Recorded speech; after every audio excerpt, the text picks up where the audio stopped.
So hello guys, welcome to our first class of transfer pricing practice batch. उम्मीद करता हूं कि आपको पहले के क्लासेस समझ में आए और आपने बहुत अच्छे से प्रैक्टिस की और आप घर पे अभी भी प्रैक्टिस कर रहे हैं। आज अपने स्टार्ट करेंगे एक नया चैप्टर, आपका सिलेबस का सबसे important chapter transfer pricing. Transfer pricing is a great chapter to understand considering the international tax point, because international taxation is the future of our country, and you should be knowing how the international taxation is taking place, and how transfer pricing provisions is impacting every global companies in India. So let me tell you, transfer pricing say two questions compulsory, 7 into 2 marks, 14 marks. You will be getting short two questions, one question 6 or question number 7 they will ask you from transfer pricing, and one more 7 marks का question in case study based question they will ask you from transfer pricing. यानी कि 7 into 3 21 marks का transfer pricing आपके exam में आएगा, plus 2 MCQs is also more than sufficient. 4 marks का MCQ भी आपके एग्जाम में आएगा, तो 25 marks straight away from this chapter you can expect from your CMA final direct tax paper. ठीक है, एक बार आज अपने स्ट्रेट अवे इस चैप्टर में जंप इन नहीं करेंगे by solving questions. First of all let me take you through the important aspects of this chapter where the institute will test you some theoretical aspect, some practical aspect, everything will be tested. So let's go step by step. First, take a brief overview of this chapter. What are the things which we need to know from this chapter? What are the provisions? What are the objective questions? And then we'll take up the practical point of view. ठीक है, सो ये मेरा study material है transfer pricing का. ये मैंने आपको, अगर आप क्यूआर कोड स्कैन करेंगे बुक का, तो आपको ये स्टडी मटेरियल का सॉफ्ट कॉपी मिल जाएगा. ठीक है, इस बुक का जो क्यूआर कोड है वो आपको मिल जाएगा. क्यूआर कोड ऑलरेडी प्रिंटेड है बुक में, तो अगर आप उसको स्कैन करेंगे तो आपको डेफिनेटली ये पीडीएफ मिल जाएगा. अगर आपको रेफर करना है तो आप रेफर कर सकते हो, but if you are my current batch student, ये ऑलरेडी आपके पास है. ये मैं आपको अपने मटीरियल से एक बार क्या करा रहा हूँ, रिवाइज करवा रहा हूँ सर. ठीक है, तो कमिंग बैक ट्रांसफर प्राइसिंग. तो first of all guys, transfer pricing में we need to understand ultimately section number 92 से 92F contains the provisions of transfer pricing in Income Tax Act 1961. Now simple है, transfer pricing क्या करता है, पहले एक बार मैं आपको बेसिक चीज समझा देता हूं. ठीक है, ट्रांसफर प्राइसिंग क्या चीज को रोकता है? ट्रांसफर प्राइसिंग एक टैक्स प्लानिंग को रोकता है जो बहुत सारे एंटिटीज ट्रांसफर प्राइसिंग प्रोविजंस के पहले करते थे. एक सिंपल आपको एग्जांपल देता हूं. मान लीजिए रिलायंस का एक कंपनी है जो कि इंडिया में है. रिलायंस का एक फॉरेन एंटिटी, फॉरेन ब्रांच भी है जो कि इंडिया के बाहर है. ठीक है सर, अब इंडिया में टैक्सेशन ज्यादा है, बट मान लो फॉरेन कंट्री, जिस कंट्री में रिलायंस का दूसरा ब्रांच सिचुएटेड है, उसका टैक्स रेट बहुत कम है. तो क्या होगा, ये चाहेगा कि वो प्रॉफिट को ओवर बुक कर ले, और वो चाहेगा कि यहां पे वो प्रॉफिट को थोड़ा सा कम दिखाए. ठीक है, ठीक है. अब ये जो रिलायंस फॉरेन ब्रांच है और ये रिलायंस इंडिया है, ये दोनों आपस में एसोसिएट एंटरप्राइजेस है. क्या है? Associate enterprise. They both are associate enterprises. They both are associate enterprises. तो ये दोनों क्या है? एसोसिएट एंटरप्राइज है. तो दोनों अगर एसोसिएट एंटरप्राइज है, तो गवर्नमेंट क्या बोलता है बेटा? गवर्नमेंट एक बात बोलता है कि ये दोनों के बीच में pricing will go for a toss. यानी कि यहां पर मान लीजिए रिलायंस अगर कोई भी गुड्स सेल करेगा, या मान लो ये फॉरेन ब्रांच कोई भी गुड्स सेल करेगा, यानी कि ये परचेज करेगा, इंडिया वाला परचेज करेगा, तो ये higher than arms length price में सेल करेगा. यानी कि आर्म्स लेंथ प्राइस मतलब फेयर वैल्यू. आज मान लो इस कमोडिटी का मार्केट वैल्यू 10 लाख है, बट वो सेल कर रहा है 18 लाख में. ठीक है, आज ये सेल कर रहा है 18 लाख में क्योंकि इसको ज्यादा प्रॉफिट दिखाना है, जबकि मार्केट वैल्यू 10 लाख ही है. अब ये सेल 10 लाख का चीज 18 लाख में क्यों करेगा? रिलायंस उसको इतना एक्स्ट्रा पेमेंट करेगा इंडिया वाला? यस करेगा, क्योंकि दोनों आपस में क्या है? Associate enterprise. They both are associate enterprise. So if they both are associate enterprise, ये ज्यादा प्रॉफिट में सेल करेगा फॉरेन वाला, सो दैट उसके कंट्री में टैक्स रेट कम है, वो टैक्स कम पे करेगा, और इसको क्या मिलेगा? इसको हायर परचेज कॉस्ट मिल जाएगा. हायर परचेज कॉस्ट मतलब 10 लाख का कमोडिटी का वैल्यू 18 लाख में वो खरीद रहा है, तो 18 लाख हो गया एक्सेसिव पेमेंट जो कि वो अपने फॉरेन ब्रांच को कर रहा है. तो ये जो एक्सेसिव पेमेंट करेगा 10 लाख का 18 लाख, ये डिफरेंशियल 8 लाख क्या होगा? उसके ट्रांसफर प्राइसिंग एडजस्टमेंट में ऐड हो जाएगा सर. डिफरेंशियल 8 लाख जो होगा वो ट्रांसफर प्राइसिंग एडजस्टमेंट, यानी कि जो इंडियन एंटिटी है उसका 8 लाख से प्रॉफिट घट जाएगा, क्योंकि 10 लाख का चीज वो 18 लाख में सामने वाले ने बेचा, तो उसका परचेज कॉस्ट भी 8 लाख से बढ़ गया। तो परचेज कॉस्ट अगर उसका 8 लाख से बढ़ गया तो उसकी प्रॉफिट 8 लाख से कम हो गई। गवर्नमेंट क्या करेगा, इसी को ट्रांसफर प्राइसिंग एडजस्टमेंट बोल के 8 लाख से बढ़ा देगा। ठीक है, इसी को ट्रांसफर प्राइसिंग एडजस्टमेंट बोल के 8 लाख से बढ़ा देगा। अब सर आर्म्स लेंथ प्राइस जो है, आर्म्स लेंथ प्राइस निकालना इस चैप्टर का दी मोस्ट टारगेटेड थिंग है कि you should be knowing how to derive the transfer pricing. And transfer pricing निकालने के लिए आपको आर्म्स लेंथ प्राइस निकालने पड़ते हैं, जिसके बहुत सारे मेथड्स है, जैसे कि कंपेरेबल अनकंट्रोल्ड प्राइस मेथड, जैसे कि रीसेल प्राइस मेथड, जैसे कि कॉस्ट प्लस मेथड, जैसे कि ट्रांजैक्शनल नेट मार्जिन मेथड, जैसे कि प्रॉफिट स्प्लिट मेथड, जैसे कि other methods as may be prescribed.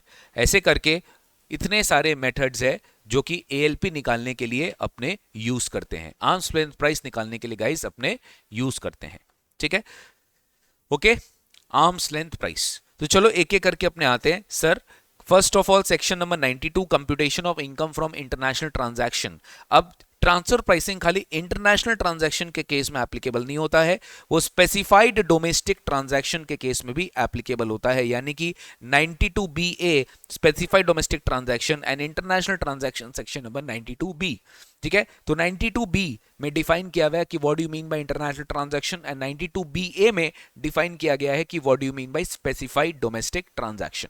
ठीक है, so basically any income which is arising from international transaction will be considered having being regard to arms length price. इसमें क्या होना चाहिए, आर्म्स लेंथ प्राइस के basis पे वो इनकम को डिराइव करना पड़ेगा, इनकम को एस्टिमेट करना पड़ेगा फेयर वैल्यू के बेसिस में।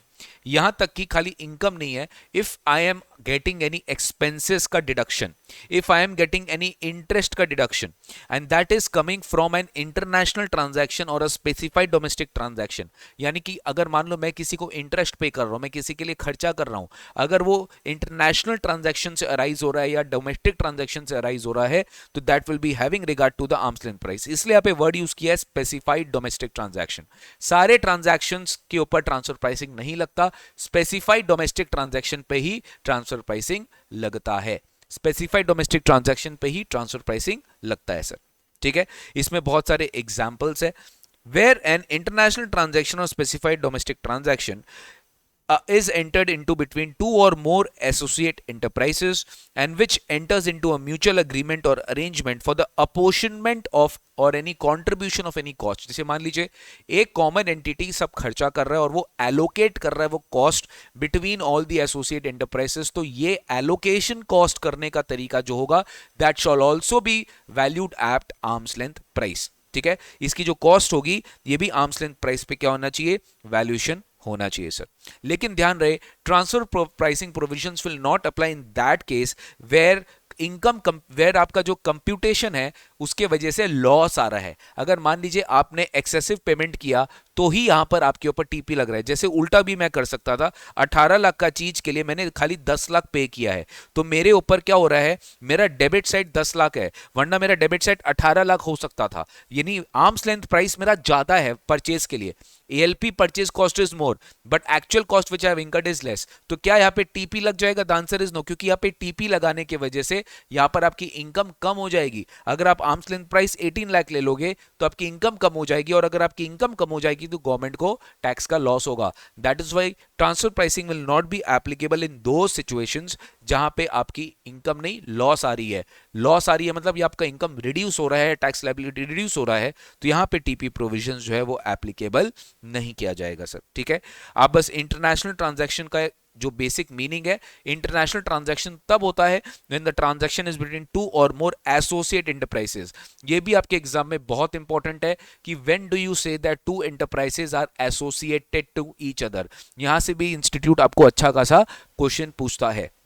Either of whom are non resident, इनमें से एक जो पर्सन होगा वो नॉन रेसिडेंट होना चाहिए, तब जाके इंटरनेशनल ट्रांजैक्शन माना जाएगा। और उस इंटरनेशनल ट्रांजैक्शन की जो भी वैल्यूएशन होगी that should be done at arms length price. अगर वो एएलपी में नहीं है तो आपको डिफरेंशियल वैल्यू को इनकम में ऐड करके आपको उसको एएलपी में लाना पड़ेगा, और एएलपी में लाने के लिए जो भी डिफरेंशियल वैल्यू ऐड है वो इनकम ऐड हो जाएगा, और फिर आपके ऊपर टीपी एडजस्टमेंट्स होंगे, और फिर आपके ऊपर टीपी ऑर्डर पास किया जाएगा, असेसमेंट ऑर्डर पास किया जाएगा, टैक्स लायबिलिटी रिकवर किया जाएगा, which is again appealable before the CIT appeal, before the ITAT, before the high court and then supreme court. ठीक है, तो सर क्या क्या तरह का ट्रांजैक्शंस होता है एक बार आप देख लेना। परचेज, सेल और लीज ऑफ टैंजिबल और intangible property, providing services, you are giving any money, lending any money, और you are borrowing any money, और you have any other transaction which has a direct impact और indirect impact on the profit, losses, income, assets of the enterprises. ठीक है sir, यानी कि ये एक तरीके से क्या है, इंटरनेशनल ट्रांजैक्शन है। गाइज मेरे को थोड़ा सा आपको एग्जाम ओरिएंटेड चलना पड़ेगा, जो एग्जाम के क्वेश्चंस आपके अभी तक आए हुए हैं उससे रिलेटेड एक बार मैं आपको प्रोविजन टच अपॉन करा देता हूं, सो दैट आप बिल्कुल भी ब्लैंक नहीं हो प्रैक्टिस करने के पहले। प्रैक्टिस करने के पहले आपको एक बेसिक आइडिया लगे। बाकी तो देखो रेगुलर बैच में बहुत डिटेल में एक एक चीज समझाया गया है, और अभी अपना प्रैक्टिस बैच चल रहा है, तो प्रैक्टिस बैच में मेरा ज्यादा कॉन्सेंट्रेशन रहेगा तुमको ज्यादा से ज्यादा क्वेश्चन प्रैक्टिस कराने का। एकदम क्लियर कट एजेंडा है जो डे वन पे मैंने आपको एक्सप्लेन कर दिया था। अगर आप ऐसे स्टूडेंट हो जिसको टीपी का बिल्कुल भी आइडिया नहीं है और वो सोच रहा है कि मैं प्रैक्टिस बैच लेके बस टीपी का आइडिया ले लूं, तो आप गलत सोच रहे हो। आप लोग के लिए बस एक बेसिक क्या कर रहा हूं मैं, कि टीपी एक बार बेसिक समझा दे रहा हूं, बट बेटा ये उनके लिए ही रेलेवेंट होगा, ये उनके लिए ही ज्यादा बेटर होगा कि जो एक बार टीपी पढ़ चुके उनको एक रिवीजन मिल रहा है। वरना तो भैया प्रैक्टिस बैच ही सब कर लेगा, रेगुलर बैच का कोई वैल्यू नहीं होगा, ऐसा कभी नहीं हो सकता। प्रैक्टिस बैचेस फॉर दो students those who are not gaining confidence in the questions, उनको कॉन्फिडेंस नहीं आ रही है क्वेश्चंस में, उनको कॉन्फिडेंस अगर क्वेश्चन में चाहिए तो सर उसके लिए उनको प्रैक्टिस करना पड़ेगा। और that is why we have launched a practice batch for all of you, so that आप लोग के लिए चीजें आसान हो, चीजें आप लोग के लिए सिंपल हो। ठीक है, अब एक बार मैं आपको स्ट्रेट अवे यहां पर लेकर आता हूं सर। ये है मेरा इंटरनेशनल ट्रांजैक्शन। ठीक है, ये सॉरी इंटरनेशनल ट्रांजैक्शन का मीनिंग हमने देख लिया, और भी बहुत अलग अलग तरीके के इंटरनेशनल ट्रांजैक्शन हो सकते हैं। इसमें जो भी तुम सोचो, कोई भी एक्टिविटी, इकोनॉमिक एक्टिविटी हो रहा है, वो सब तुम्हारा क्या है, तुम्हारा इंटरनेशनल ट्रांजैक्शन है। एक बार आप इस पे ध्यान देना, स्पेसिफाइड डोमेस्टिक ट्रांजैक्शन। अब मुझे एक चीज बताओ, जरूरी है क्या कि ट्रांजैक्शन इंडिया से इंडिया के बाहर होगा तभी वो इंटरनेशनल ट्रांजैक्शन है, तभी उस पर टीपी है? The answer is yes. But एक और एस्पेक्ट है जिसको हम बोलते हैं specified domestic transactions under section 92 BA। इसको हम क्या बोलते हैं? Specified domestic transactions under section 92 BA। और 92 BA के अंदर में जो ट्रांजैक्शंस लिस्टेड है उस पे लगेगा ट्रांसफर प्राइसिंग भी। यानी कि कुछ इंडिया में भी इस तरीके से अरेंजमेंट्स हो सकते हैं आपस में एक दूसरे के बीच में, एसोसिएट इंटरप्राइज के बीच में, जहां पे एक के ऊपर टैक्स कम लग रहा है और एक के ऊपर टैक्स ज्यादा लग रहा है। जैसे आपको एक एग्जांपल दूं, अगर आपको याद होगा, कंपनीज है जिसपे 115 BA भी लग रहा है, जिसपे वो 15% टैक्स रेट लेकर चल रही है। ठीक है, या फिर कोई ऐसा सेक्शन है, एक ऐसा कंपनी है जिसको 10AA का डिडक्शन बहुत अच्छे से मिल रहा है, तो भैया वो जाएगा ज्यादा से ज्यादा प्रॉफिट 10AA वाले यूनिट में हो, SEZ यूनिट में हो। तो सोचो SEZ यूनिट और नॉन SEZ यूनिट के बीच में कोई भी अगर ट्रांजैक्शन होता है तो उसमें स्पेसिफाइड डोमेस्टिक ट्रांजैक्शन का प्रोविजन लग जाता है, और हेंस उसके ऊपर भी टीपी लग जाता है, उसके ऊपर भी ट्रांसफर प्राइसिंग एप्लीकेबल हो जाता है। लेकिन गाइस, इसका एक लिस्ट है, वो ट्रांजैक्शंस अगर आपके इस लिस्ट में है और उसकी टोटल वैल्यू 20 करोड़ से ज्यादा है, ये एमसीक्यू में बहुत बार इंस्टीट्यूट ने पूछा है, अगर उसकी टोटल वैल्यू 20 करोड़ से ज्यादा है, यानी कि गवर्नमेंट हाई वैल्यू केसेस को इसमें डेटर कर रहा है, लो वैल्यू केसेस को, लोअर कंपनीज को इसको डेटर नहीं कर रहा है, यानी टोटल वैल्यू अगर 20 करोड़ से ज्यादा है पूरे साल भर में, then in that situation you will be exposed to specified domestic transaction and transfer pricing provisions will be applicable in your case। जैसे कि देखो, specified domestic transaction in case of an SSE means any of the following transactions not being an international transaction, namely any transfer of goods and services referred to in ATIA 8। जैसे कि यहां पर भी है tax holiday, ATIA एक tax holiday का section है, ATIA एक टैक्स हॉलिडे का सेक्शन है। तो अगर आपको टैक्स हॉलिडे मिल रहा है ATIA में, अगर आपको टैक्स हॉलिडे मिल रहा है ATIA में, और आपका और एक यूनिट है जो कि टैक्स हॉलिडे यूनिट नहीं है, तो आपका ATIA यूनिट क्या करेगा, आपका 80आई यूनिट दूसरा नॉन टैक्स हॉलिडे यूनिट में गुड्स ट्रांसफर करेगा हायर वैल्यू पे, जिसकी वजह से उसका प्रॉफिट्स ज्यादा बुक हो जाएगा और दूसरे का खर्चा भी ज्यादा बुक हो जाएगा। तो वो क्या करेगा, अपना ही प्रॉफिट्स को किसी भी तरीके, सामने वाला प्रॉफिट्स क्या कर रहा है, 80आई यूनिट के प्रॉफिट्स को ट्रांसफर कर रहा है, and that is why there is a reduction in tax liability and escaping of tax liability. जो गवर्नमेंट को क्लियर कट यहाँ पे लॉस हो रहा है, जो गवर्नमेंट रोक दिया by introducing the provision of specified domestic transaction. तो कोई भी गुड्स ऑन सर्विसेज अगर एक एक्सेसिव प्राइस के ओवर एंड अबव आप शो कर रहे हो, तो इन दैट सिचुएशन, या लोअर वैल्यू पे शो कर रहे हो, इन दैट सिचुएशन यहां पर आपको डेफिनेटली इनकम नहीं मिलेगा सर। ठीक है, ठीक है, यहां पे आपका जो है ट्रांसफर प्राइसिंग प्रोविजन एप्लीकेबल हो जाएगा। सिमिलरली ये होता है any business transacted between the SSC and the other person refer to in 80IA 10। ये हो गया आपका वन आपका हो गया टैक्स हॉलिडे यूनिट, अदर हो गया नॉन टैक्स हॉलिडे यूनिट। ये आपका कंपनी टू अनदर कंपनी हो गया सर। ठीक है, ये आपका कंपनी टू अदर कंपनी हो गया। और ये क्या हो गया कि मेरा एक ही यूनिट है, एक कंपनी का एक यूनिट है, एक कंपनी का दूसरा यूनिट भी है, बट यहाँ पे एक कंपनी अलग है, दूसरा कंपनी अलग है, बट दोनों आपस में इतने इंटरकनेक्टेड है जिसके वजह से प्रॉफिट सब्सटैंशियली क्या हो गया, रिड्यूस हो गया। देन होता है आपका sir any transaction referred to in which other section chapter 6 से। तो चैप्टर 6 से में भी और आपके हेडिंग्स हो सकते हैं, जैसे कि ATI, BATI, CATID और 10AA, to which this provision of ATIA 8 और ATIA 10 इज एप्लीकेबल। ये जो ATI 8 और ATI 10 है ना, ये आपका कॉमन सेक्शन है जो हर जगह एप्लीकेबल होता है, जो कि टैक्स अवॉइडेंस को होने नहीं देता, यानी कि टैक्स अवॉइड नहीं होने देता। यहाँ पर आपकी प्रॉफिट्स को अंडर एस्टिमेट नहीं की जाती है, या फिर ट्रू एलोकेशन किया जाता है प्रॉफिट्स का, अंडरमाइन आप नहीं कर सकते हो। देन सेम आता है आपका BAB हो गया, concessional rate of tax 15%। Same हो गया कोऑपरेटिव सोसाइटी, जो कि मैन्युफैक्चरिंग कोऑपरेटिव सोसाइटी है, 15% rate of tax whatever business they will be transacting between the persons referred to in 115 BAB 4। तो यहाँ पे अगर वो लोग कोई भी बिजनेस किसी और के साथ ट्रांजैक्ट कर रहे हैं, तो यहाँ पे भी क्या लगने वाला है, स्पेसिफाइड डोमेस्टिक ट्रांजैक्शन एप्लीकेबल होने वाला है। And last but not the least, any other transaction as may be prescribed. कोई भी प्रिस्क्राइब ट्रांजैक्शन अगर होगा, वो भी इस पर्टिकुलर सेक्शन में या स्पेसिफाइड डोमेस्टिक ट्रांजैक्शन 92BA में एप्लीकेबल हो जाएगा सर। ठीक है, ये चीज आप याद रखिएगा सर। तो अगर ये टोटल इसकी वैल्यू 20 करोड़ से ज्यादा है, तो वो स्पेसिफाइड डोमेस्टिक ट्रांजैक्शन के परव्यू में आ जाएगा। नेक्स्ट अपने देखते हैं एसोसिएट एंटरप्राइजेस की क्या मतलब होती है। तो गाइस यहाँ पे एसोसिएट एंटरप्राइज का मतलब बेसिकली अब याद रखना MCC, मैनेजमेंट कंट्रोल कैपिटल। ठीक है, मैनेजमेंट कंट्रोल कैपिटल। अगर I am participating directly indirectly in any other enterprises through intermediaries और directly in the management, in the control और capital of the other enterprise, then I will be deemed to be, we both will be deemed to be the associate enterprises। या फिर through one or more persons who participate directly indirectly through one or more intermediaries in its management control of capital are the same persons। मतलब कि sir इन दोनों का जो management है वो same है, इन दोनों का जो कंट्रोल है वो सेम है, इन दोनों का जो कैपिटल होल्ड कर रहा है वो सेम है, तो ये दोनों एंटरप्राइज आपस में क्या हो जाएंगे, एसोसिएट एंटरप्राइज हो जाएंगे। ठीक है, ये बेसिक डेफिनेशन है सेक्शन 92A में कि who do you mean by और what do you mean by the term associate enterprises. अब यहां से भी इंस्टीट्यूट एग्जाम में बहुत क्वेश्चन पूछा है, यहां पे डायरेक्ट क्वेश्चन पूछा है कि बताइए ये एसोसिएट है कि नहीं है। तो there are few connections, there are few relationships, जिसका समरी मैंने आपको यहाँ टेबल में दे दिया है कि ये चीज अगर होगा तो यस आप लोग आपस में एक दूसरे से एसोसिएट माने जाएंगे। सबसे पहले अपने आते हैं होल्डिंग पॉइंट ऑफ व्यू से। क्या आते हैं, होल्डिंग पॉइंट ऑफ व्यू से।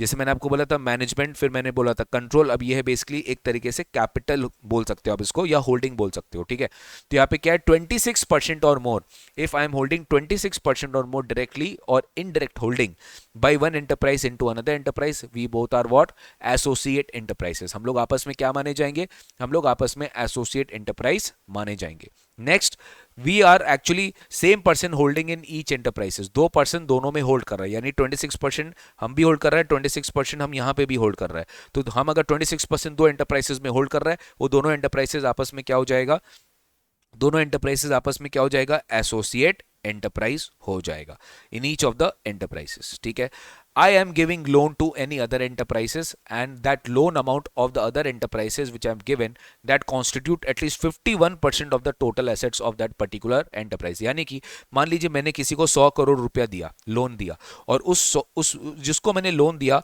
उसका असेट ही 200 करोड़ से कम का है, उसका असेट ही 200 करोड़ से कम का है, उसका असेट ही बेटा 200 करोड़ से कम का है।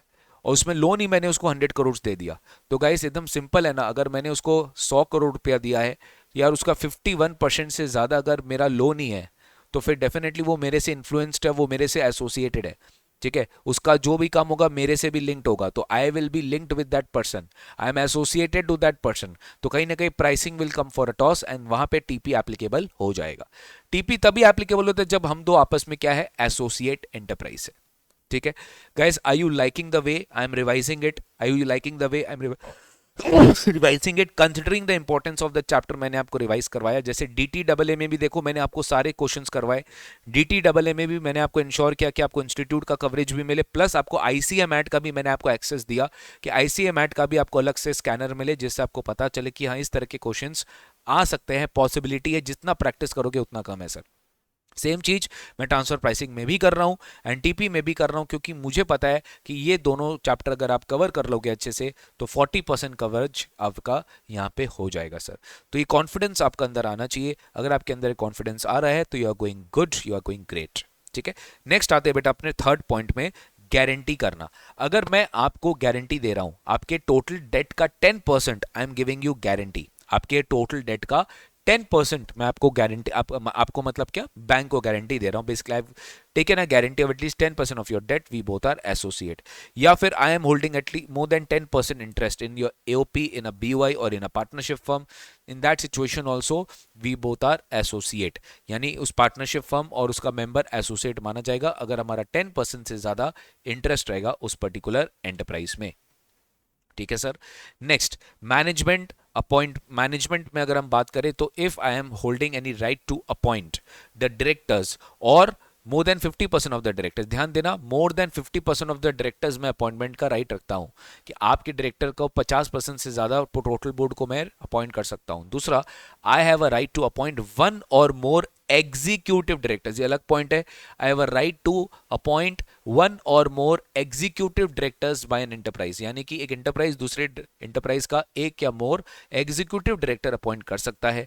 या फिर सेम चीज है, appointment by the same person in each enterprise, I am a company and दो कंपनी का मेरे पास मैनेजमेंट राइट है कि मैं उसका 50% से ज्यादा बोर्ड ऑफ डायरेक्टर्स या वन और more executive director in both the enterprises I can appoint. तो ये मेजॉरिटी राइट मेरे पास है, अपॉइंटमेंट की राइट मेरे पास है, तो I am associate enterprises of that particular enterprise.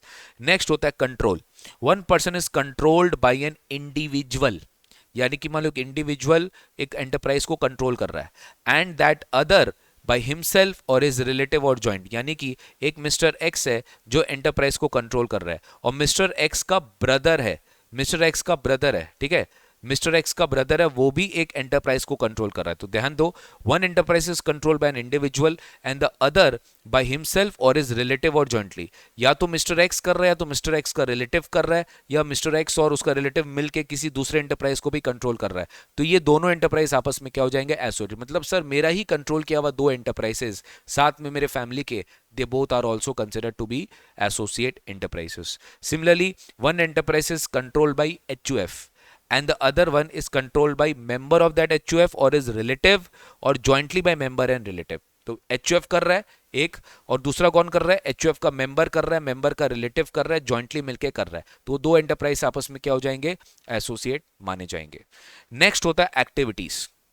I want, I have to use a intangible right in my business for manufacturing या processing और बिजनेस। ठीक है, तो मेरा 100% डिपेंडेंसी है on the use of intangibles for manufacture और processing और business.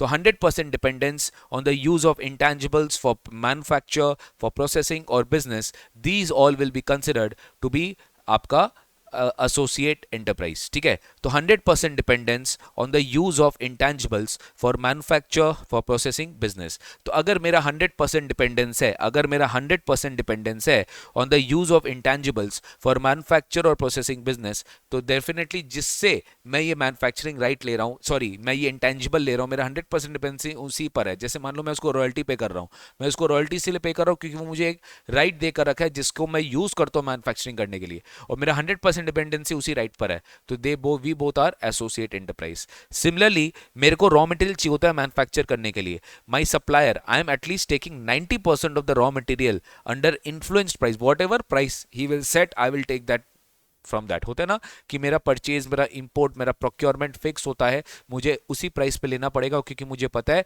मैं जो प्राइस ले रहा हूं उसमें मैं बहुत अच्छा प्राइस में सेल आगे कर सकता हूं।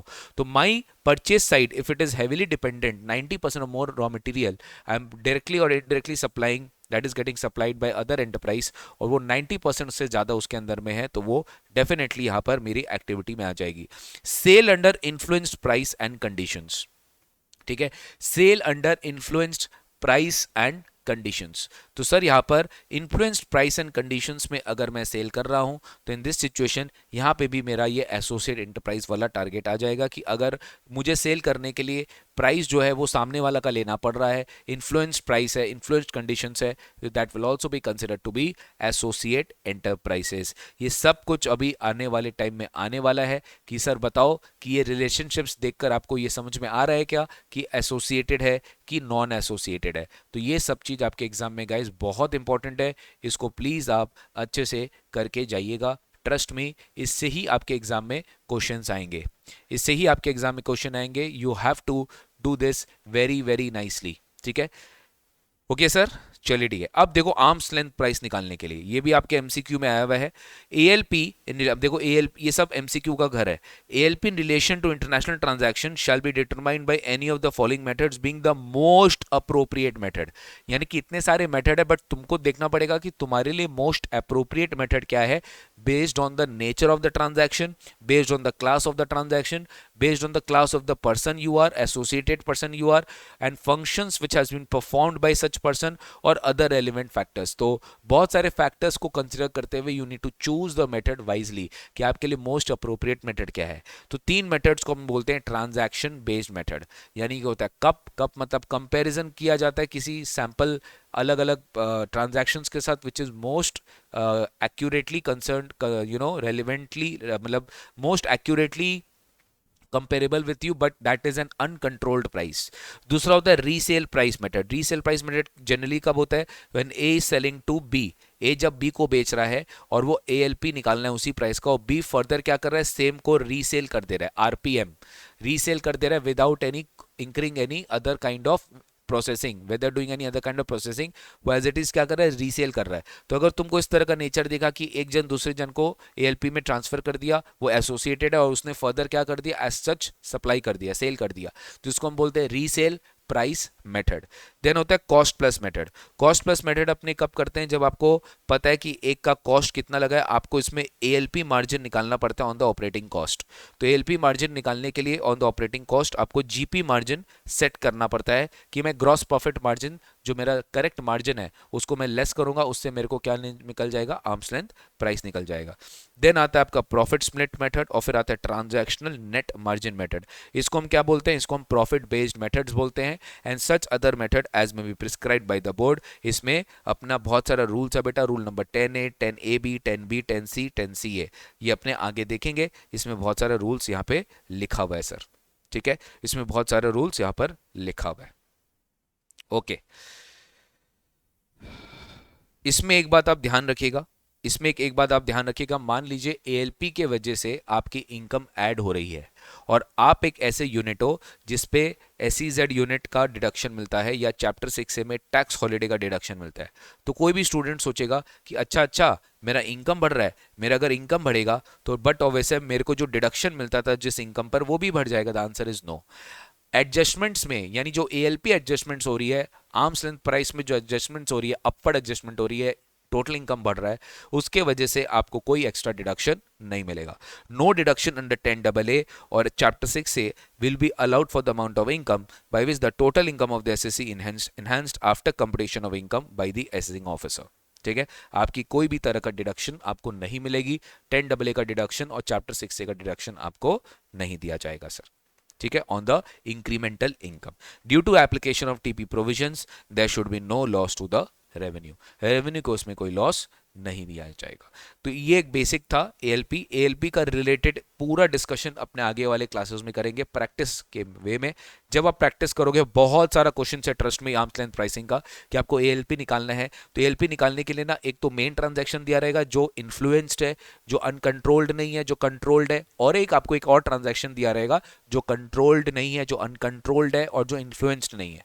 Right, you will be given uncontrolled price और एक आपको कंट्रोल प्राइस दे रहेगा, आपको दोनों के बीच में कुछ फैक्टर्स दिए रहेंगे, कुछ ऐसे एनालिसिस दिए रहेंगे जिस दोनों के अलग अलग फैक्टर्स है, आपको दोनों को एडजस्ट करना पड़ेगा एएलपी निकालने के लिए, and finally you will get the arms length price, price निकालने के लिए। ठीक है, तो ये बहुत सिंपल एक्सरसाइज है बट इसके लिए एक्सट्रीमली टेक्निकल है। अगर आप चीज़ों को नहीं समझोगे, अगर आप चीज़ों को रट लोगे तो बात नहीं बनेगी। क्या चीज़ प्लस होगा, क्या चीज़ माइनस होगा, आपको उसको बहुत अच्छे से पता होना चाहिए सर। ठीक है, नेक्स्ट आता है आपका reference to transfer pricing officer, that is section number 92 CA। Section number 92 CA, reference to TPO, I repeat, section number 92 CA, reference to transfer pricing officer. ये आपको पढ़ना पड़ेगा, वेरी वेरी इंपॉर्टेंट आपके एग्जाम के लिए इस बार 92 CA, क्योंकि 92 CA में इंस्टीट्यूट भी इस बार बहुत सारा अमेंडमेंट दिया है। तो sir transfer I mean government ने बहुत सारा अमेंडमेंट दिया है। रेफरेंस टू TPO यानी TPO को केस कब रेफर किया जाएगा, in any year any person if he has entered into international transaction, the AO consider it necessary or expedient to do so, he may with the approval of the commissioner refer the completion of ALP of any international transaction or SDT to the TPO। अब best part है कि TPO जरूरी नहीं है कि उसी international transaction और SDT को देखेगा जो उसको रेफर किया गया। TPO के पास पावर है, वो किसी और इंटरनेशनल ट्रांजैक्शन को, किसी और SDT का भी ALP निकाल सकता है। यही यहाँ पे लिखा है, provided at no reference in relation to international transaction shall be made if the TPO has declared that option exercised by the SSE in relation to such transaction is valid for such year। मतलब इसमें यहाँ पर एक option exercise का validity आ गया है।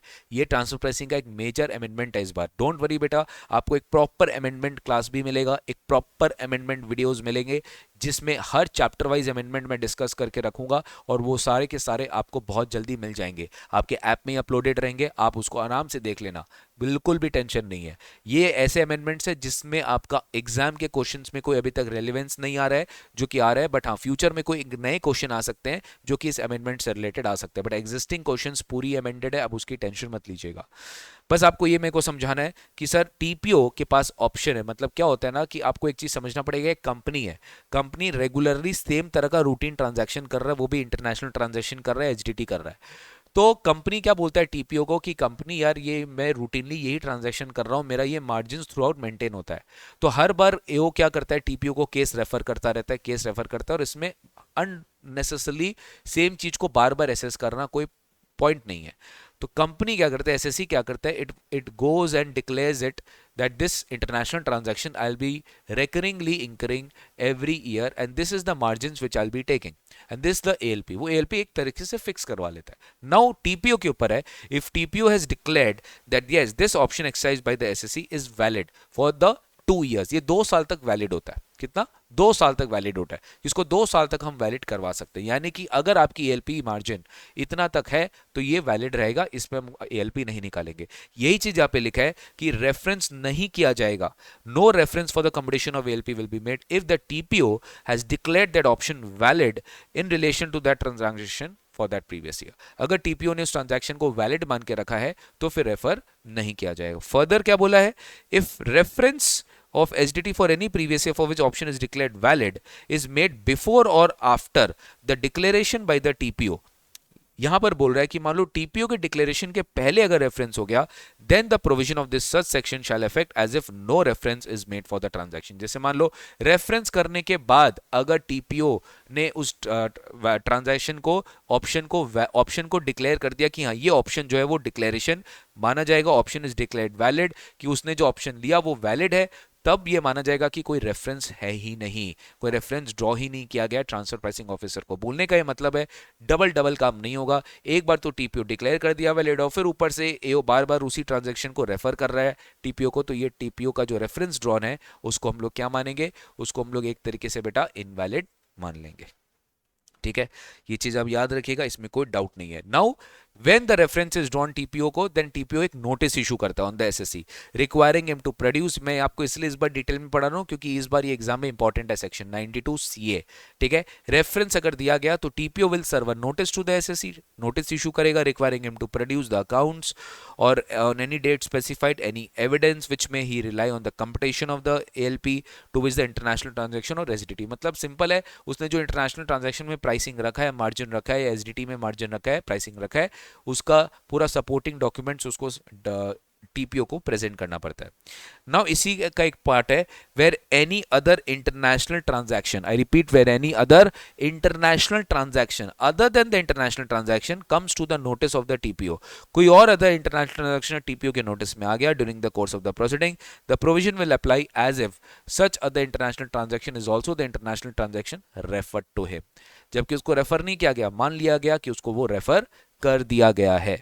ठीक है, सिमिलरली यही चीज where in respect of an international transaction और SDT the assessee has not furnished the report under 92E, assessee ने 92E में कोई रिपोर्ट फर्निश नहीं किया है, and such transaction comes to the notice of the TPO during the course of the proceedings, the provision of this chapter shall apply as if the transaction is a transaction refer to, मतलब कि sir अगर उसने कोई भी तरीके का, आपको याद होगा फॉर्म 3CE भी हमने पढ़ा था, सेक्शन नंबर 92E का एक ट्रांसफर प्राइसिंग रिपोर्ट होता है, अगर आपका ट्रांसफर इंटरनेशनल ट्रांजैक्शन है तो आपको रिपोर्ट फाइल करनी होती है 30 नवंबर तक, कब तक, 30 नवंबर तक आपको रिपोर्ट फाइल करनी पड़ती है along with your return filing of income. ठीक है सर, तो ये हो गया सर हमारा सेक्शन 92E में मुझे रिपोर्ट देना पड़ता है, एसएससी ने फर्निश किया report under 92E and the transaction comes to the notice of the TPO during the course of the proceedings. ठीक है सर, नेक्स्ट आता है आपका क्वेश्चन सबसेक्शन 3, बेसिकली सारा एविडेंस हियर करना पड़ता है on the date, and after hearing the evidence the assessee में produce the documents refer to in section 92D। 92D बोलता है कि क्या क्या एसएससी को डॉक्यूमेंट्स मेंटेन करके रखना पड़ता है। After considering the evidence the TPO में require on a specified points all the relevant materials he has gathered, the TPO by an order in writing determine the ALP and send the copy of the order to the AO. वो सारा hearing करने के बाद, सारे documents को देखने के बाद वो एक ऑर्डर बनाएगा और असेसिंग ऑफिसर को सेंड कर देगा। ठीक है, अब ये चीज आप ध्यान देना 92CA 3A में, सर इन दिस सिचुएशन जब रेफरेंस ड्रॉन था, when the reference was drawn to the TPO, the order may be made at any time before 60 days prior to the date on which the period of limitation for making the order of assessment or recomputation price may be expired। मतलब basically guys क्या होता है, एक final assessment order होता है जिसका time limit 12 महीना होता है from the end of the relevant assessment year. 143.3 का अगर हम बात करें, असेसमेंट ऑर्डर एओ को कब करना पड़ता है, 143.3 में 12 महीना। तो जब वो 12 महीना एक्सपायर हो रहा है, कम से कम बेसिकली एओ को, टीपीओ को बोला गया कि भाई एओ का जो लिमिट होगा ना उसका 60 डेज पहले, उसका कम से कम 60 डेज पहले तुम अपना ऑर्डर बना देना। टीपीओ को बोला है उसका 60 डेज पहले तुम अपना ऑर्डर बना देना, कम से कम 60 डेज पहले आप उसका ऑर्डर बना दीजिएगा। लेकिन कोई वजह से मान लो आपका period of limitation which is available to the TPO is less than 60 days, क्योंकि सर कोई ऑर्डर को स्टे दे दिया गया, इंजंक्शन दे दिया गया, कोई कारण से वो असेसमेंट रुक गया जिसके वजह से एओ को टाइम लिमिट कम मिल रहा है और हेंस टीपीओ को भी टाइम लिमिट कम मिल रहा है। तो जो पीरियड अवेलेबल होगा अगर वो 60 डेज से कम है तो such remaining period will be extended to 60 days and the aforesaid period of limitation will be deemed to have been extended accordingly. इसलिए अकॉर्डिंगली वो भी 60 दिन से क्या हो जाएगा, बढ़ जाएगा, वो भी 60 दिन से क्या हो जाएगा, बढ़ जाएगा। ये आपके एग्जाम में बहुत इंपॉर्टेंट है, यही आपके फाइनेंस एक्ट 2025 में इंट्रोड्यूस किया गया है, अपडेट किया गया है 92CA 3B में। ठीक है, यही आपके में इंट्रोड्यूस किया गया और अपडेट किया गया। यही मैं आपको समझा रहा था कि अगर कोई रेकरिंग तरह का ट्रांजैक्शन होता है जो कि रूटीन वे में हर साल कंपनी करती है इंटरनेशनल ट्रांजैक्शन, तो उसका एएलपी मार्जिन्स को डिक्लेयर किया जा सकता है और उसके लिए ऑप्शन लिया जा सकता है कि ये ऑप्शन मेरा वैलिड होगा फॉर द नेक्स्ट 2 years। ठीक है, but only if the assessing officer और transfer pricing officer things fit. देखो क्या लिखा है, the ALP being determined of the international transaction or SDT shall apply to the similar international transaction or SDT for the 2 consecutive previous years। जो भी ELP निकाला गया है वो 2 consecutive previous year तक निकाला जाएगा, I mean determine किया जाएगा immediately following such previous year on fulfillment of the following conditions। क्या लिखा है, immediately following such previous year on fulfillment of the following conditions। so 2 consecutive साल तक आप उसको क्या करेंगे, अप्लाई करेंगे। ठीक है, आप उसको 2 कंसेक्यूटिव साल तक क्या करेंगे, अप्लाई करेंगे, immediately following the previous year on the fulfilment of the following conditions. Number 1, the SSC exercises an option to the above effect for the said 2 consecutive previous years। The SSC exercises an option or options to the above effect for the said 2 consecutive previous years। यानी 2 consecutive previous years तक SSC क्या करेगा, option को exercise कर सकता है। दूसरा, such option are exercised in such manner form within such period as prescribed and the TPO shall within 1 month from the end of the month, यानी ध्यान से सुनो, एसएससी ऑप्शन एक्सरसाइज कर रहा है for the 2 consecutive years and such exercise has been done in prescribe format. TPO को क्या कर रहा है, एक महीने के अंदर from the end of the month in which such option is exercised by the order in writing declare that such options are valid subject to the condition. एक महीना मिलेगा टीपीओ को ये डिसाइड करने के लिए कि उसको ये वैलिड करना है कि नहीं करना है। ठीक है, उसको ये वैलिड करना है कि नहीं करना है, तभी जाके वो ये कर सकता है। फिर गाइज नॉर्मल रूटीन प्रोसेस चालू हो गया। On receipt of the order the AO will proceed to compute with the total income of the SSC with regard to the arms length price, with regard to the arms length price. ठीक है, बस बाकी इतना कोई relevant नहीं है। अब next point आ जाओ, APA, very very important in your examination.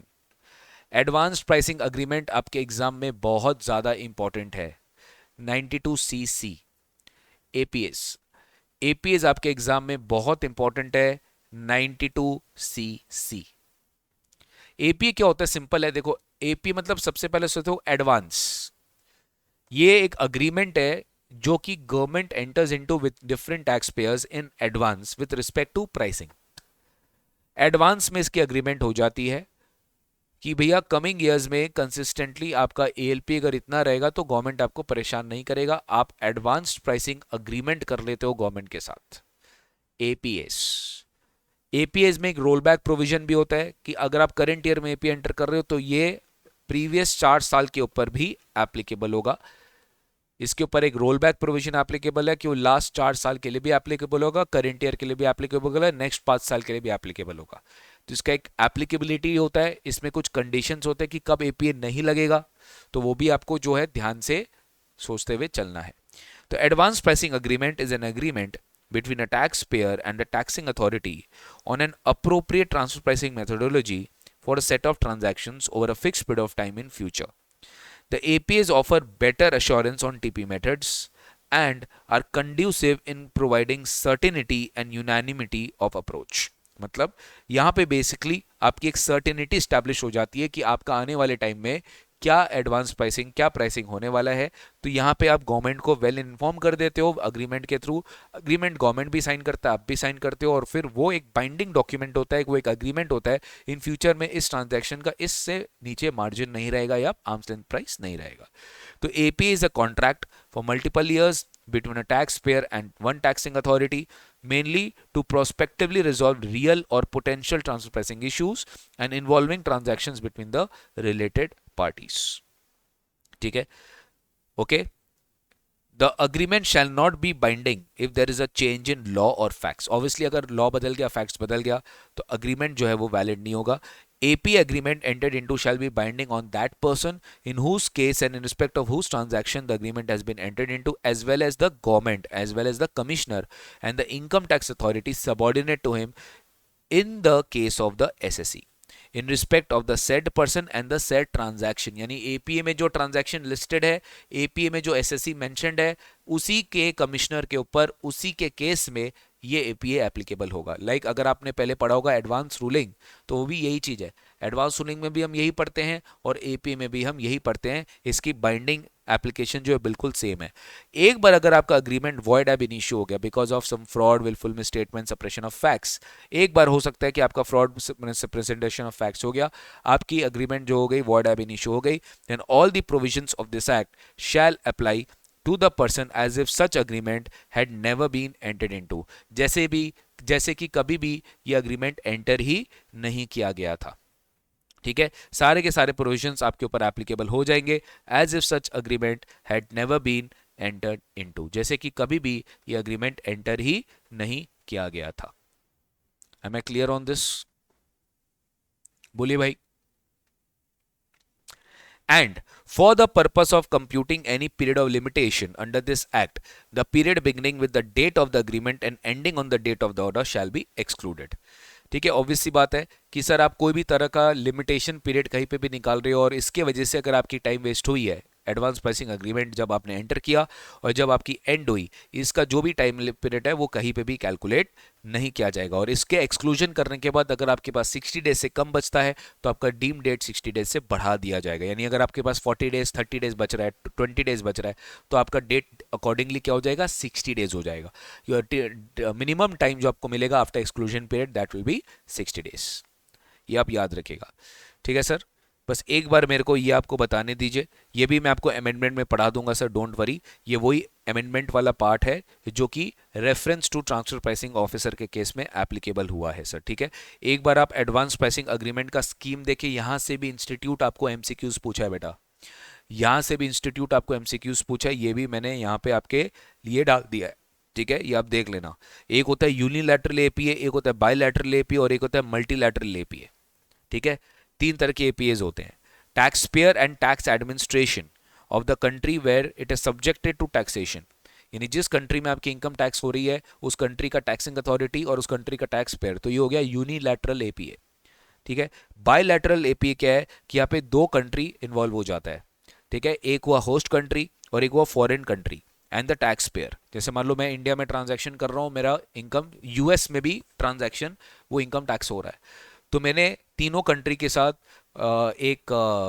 दो कंट्री और मैंने बीच में एक बायलैटरल एपीए किया, जिसमें बायलैटरल इसे बोलते हैं क्योंकि एक कंट्री है, ठीक है। वो क्या है, एक कंट्री है, and that is why we are entering into a bilateral APA. एक होता है मल्टीलैटरल एपीए। मल्टीलैटरल एपीए क्या होता है, टैक्स पेयर्स मल्टीपल कंट्रीज के साथ एक साथ अग्रीमेंट करता है, जैसे कि tax payer tax administration of the host country and more than one foreign tax administration, तो उसको हम क्या बोलते हैं, मल्टीलैटरल एपीए, ठीक है। तो ये हुआ आपका एडवांस प्राइसिंग अग्रीमेंट स्कीम में तीन तरह का एपीए। एक होता है रोल बैक ईयर, मैंने आपको रोल बैक पीरियड अभी अभी समझा दूंगा, ये बहुत इंपॉर्टेंट है आपके एग्जाम में।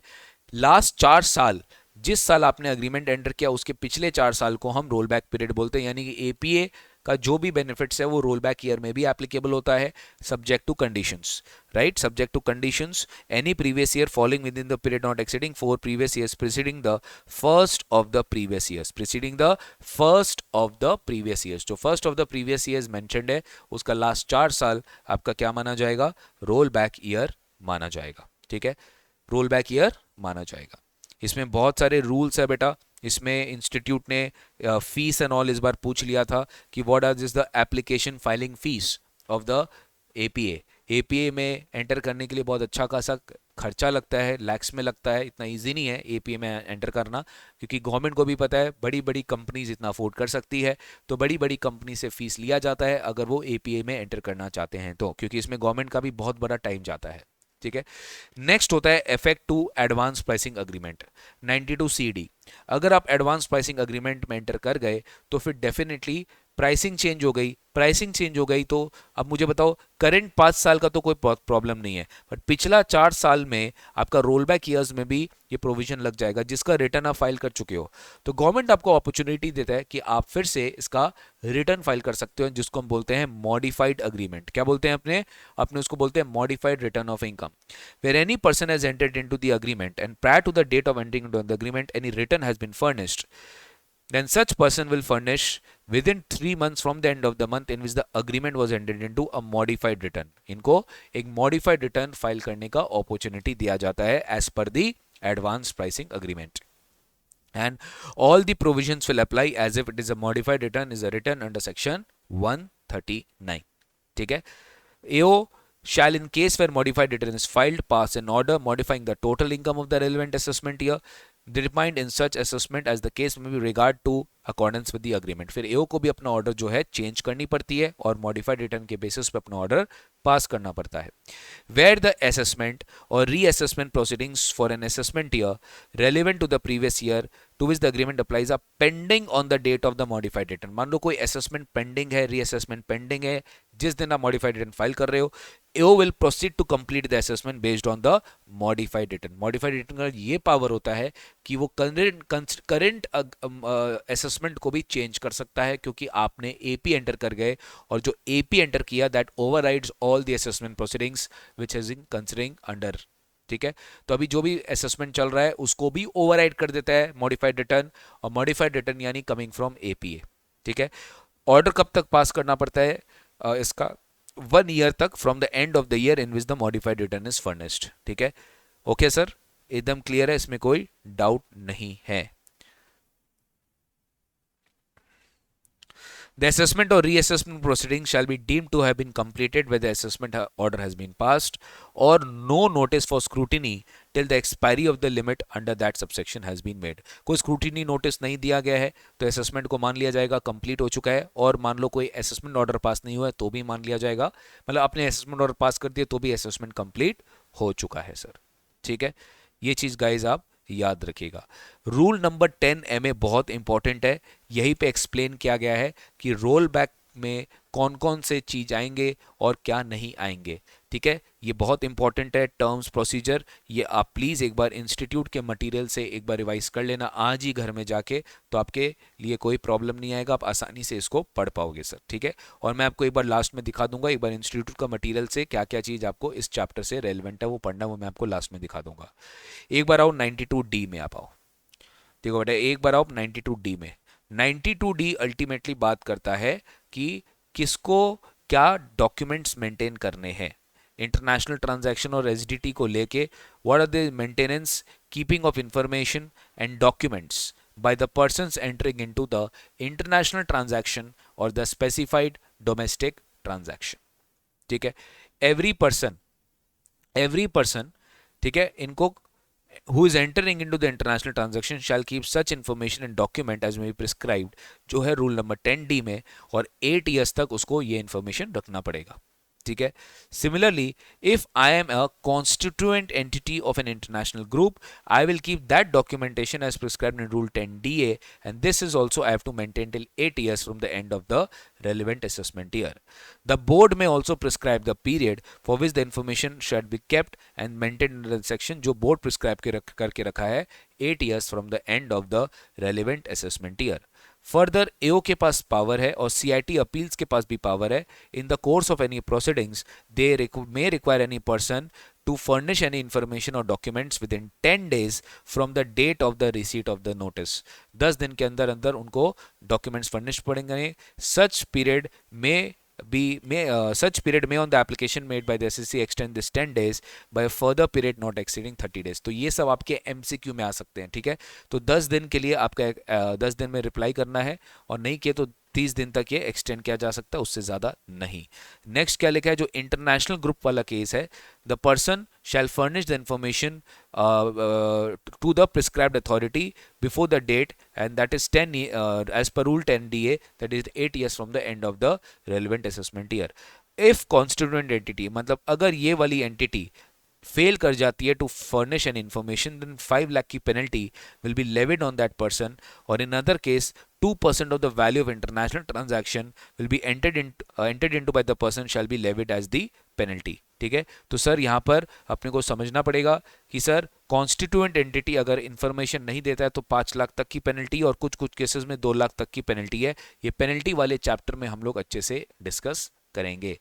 92E में सिंपल है, ये अपने रिटर्न ऑफ इनकम में पढ़ लिए थे। इसमें चार्टेड अकाउंटेंट जो आपका रिटर्न फाइल में जो आपका टैक्स ऑडिट करता है वही आपको ये रिपोर्ट बना के देता है if you are entering into any international transaction और एसडीटी। तो every person who has entered into international transaction they need to obtain a report from a chartered accountant, furnish the report before return filing due date, that is in this situation 30th नवंबर।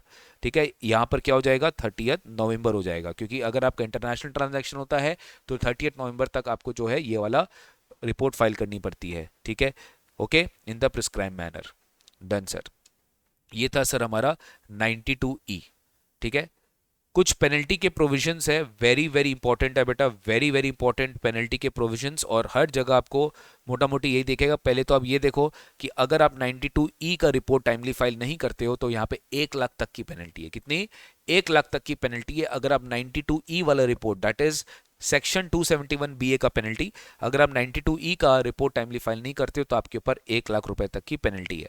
अगर आपने document maintain नहीं किया, information furnish नहीं किया, तो in this situation what can be done, एक तो आपने 92D का वायलेशन किया, you have failed to report the transaction जो आपको करना चाहिए था। देखो ये है कि आपने रिपोर्ट फाइल नहीं की तो 1 लाख तक की पेनल्टी है। आपने रिपोर्ट फाइल की बट उसमें आपने इंफॉर्मेशन नहीं रिपोर्ट किया और you have maintain an incorrect information, then you will be required to pay 2% of the value of the international transaction। ठीक है। सिमिलरली अगर 92D में आपने कोई इंफॉर्मेशन या डॉक्यूमेंट फर्निश नहीं किया, जैसे कि if any person was entered into the international transaction fails to furnish the information under 92(3), the TPO और द सीआईटी अपील में direct that person to way a penalty up to 2% of the value of the international transaction. लेकिन sir ये अगर reasonable cause आपने show कर दिया तो ये किसी भी चीज का जो है पेनल्टी नहीं लगेगा, अगर आपने रीजनेबल कॉज शो कर दिया तो। ठीक है, ये आपके एग्जाम में बहुत ज्यादा इंपॉर्टेंट है। ये अगेन आपके एग्जाम में नेक्स्ट बेस्ट इंपॉर्टेंट पार्ट है from TP provisions and that is thin capitalization 94B। ठीक है, ये आपके एग्जाम में बेटा बहुत इंपॉर्टेंट है, thin capitalisation that is 94B। आइए एक बार अपने इसको पढ़ते हैं। ठीक है, ये आपके एग्जाम में बहुत इंपॉर्टेंट है, thin capitalization, limitation on interest deduction in certain cases. ठीक है, limitation on interest deduction in certain cases. Simple है, आज एक कंपनी इंटरनेशनल मार्केट से फंडिंग उठाती है जिसके वजह से उसको इंटरेस्ट देना पड़ता है। आज बहुत लोग क्या करते हैं, जानबूझ के एक्सेस इंटरेस्ट पे करने लगे हैं अपने ही एसोसिएट एंटरप्राइज को, सो दैट वो अपना इनकम टैक्स को बचा सके। और इसी चीज को रोकने के लिए सेक्शन 94B आया है, limitation on interest deduction in certain cases. ठीक है, तो कंपनी इज बेसिकली नॉर्मली वो डेट भी रेस करता है, इक्विटी भी रेस करता है, दोनों मिक्स करता है, उसी से उसका कैपिटल स्ट्रक्चर मेंटेन होता है। The way a company is capitalised often has a significant impact on the profit it reports for tax purposes, as the tax legislations of the countries typically allow a deduction for the interest paid or payable in providing the profit for the tax purposes। ध्यान दो, जब आप equity share holders को dividend देते हो ना तो वहां पे आपको डिडक्शन ही नहीं मिलता है, डिविडेंड पेमेंट का आपको कभी डिडक्शन नहीं मिलता अपने इनकम में से। बट अब जब आप इंटरेस्ट पे करते हो अपने डेट होल्डर्स को तो वहां पे आपको उस इंटरेस्ट का डिडक्शन मिल जाता है, बट डिविडेंड आपको डिडक्टेबल नहीं मिलता है। देयरफॉर जो डेट ज्यादा लेता है, higher the level of debt, the amount of interest it pays is higher, the lower will be the taxable profit. For this reason that debt is often considered to be a more tax efficient method of finance than equity। MNCs are often able to structure their financing arrangements to maximize these benefits, कि उनको tax कम से कम देना पड़े, इसलिए वो date ज्यादा market से race करते हैं। Countries' tax administrators often introduce rules that place a limit on the amount of the interest that can be deducted in computing the company's profit after for tax purposes। ठीक है, तो first of all ये वाला जो 94B का section है किसके ऊपर एप्लीकेबल हो रहा है, किसी इंडियन कंपनी के ऊपर एप्लीकेबल होगा, और any permanent establishment of a foreign company in India being the borrower, यानी अल्टीमेटली एक फॉरेन कंपनी जिसका पी इंडिया में वो बोरो कर रहा है, यानी कि वो इंटरेस्ट पे कर रहा है। ठीक है, यानी फॉरेन कंपनी का पी के ऊपर एप्लीकेबल होगा या फिर इंडिया में इंडियन कंपनी का एप्लीकेबल होगा। इंडियन कंपनी पे एप्लीकेबल कर लिए या फॉरेन कंपनी का इंडियन पी पे एप्लीकेबल करिए। पी मतलब वही fix place of business through which the business of the enterprise is wholly और पार्टली कैरिड ऑन। ठीक है, होली और पार्टली कैरिड ऑन। अब कंडीशंस बहुत इंपॉर्टेंट है। बोरोअर कौन होना चाहिए, यानी कि अल्टीमेटली कौन है borrower? The borrower has date issued by a non resident. The borrower, ठीक है, borrower has a debt issued by a non resident being an associate enterprise of such borrower. ठीक है, ओके, दोनों एक दूसरे, बोरोअर और लेंडर क्या है, एसोसिएट एंटरप्राइज है। He incurs expenditure by way of interest exceeding 1 crore, यानी कि इंटरेस्ट का जो खर्चा है वो 1 करोड़ से ज्यादा होना चाहिए, वो 1 करोड़ से ज्यादा होना चाहिए। ठीक है, समझ में आ रहा है, वो 1 करोड़ से ज्यादा होना चाहिए। और लेंडर और बोरोअर आपस में क्या होना चाहिए, लेंडर एंड बोरोअर आपस में क्या होना चाहिए, लेंडर एंड बोरोअर जो है वो आपस में एसोसिएट एंटरप्राइज होना चाहिए। जो लेंड कर रहा है वो एक नॉन रेसिडेंट होना चाहिए। ठीक है, और वो एक बोरोअर को लेंड कर रहा है। बोरोअर कौन होना चाहिए, एक इंडियन कंपनी हो सकता है या कि permanent establishment of N foreign company हो सकता है जो इंडिया में है। This expenses should be allowed under the PGBP. ठीक है, ये एक्सपेंसेस पीजीबीपी में अलाउ होना चाहिए। अब अल्टीमेटली क्या है, वट एवर इंटरेस्ट अमाउंट अगर 1 करोड़ से ज्यादा नहीं है तो ये प्रोविजन एप्लीकेबल नहीं है। अब यहाँ पे एक्सेस इंटरेस्ट को क्या किया जाएगा, डिस अलाउ किया जाएगा। एक्सेस इंटरेस्ट को डिस अलाउ किया जाएगा, उसी को आप क्लेम नहीं कर सकते हैं। एक्सेस इंटरेस्ट मतलब क्या, whichever is lower. Whichever is lower मतलब ऑब्वियसली जो एक्चुअल इंटरेस्ट आप पे कर रहे हो to your associate enterprises. I repeat, जो एक्चुअल इंटरेस्ट पे कर रहे हो टू योर एसोसिएट एंटरप्राइज, आपको उससे कंपेयर करना पड़ेगा total interest minus 30% of EBITDA.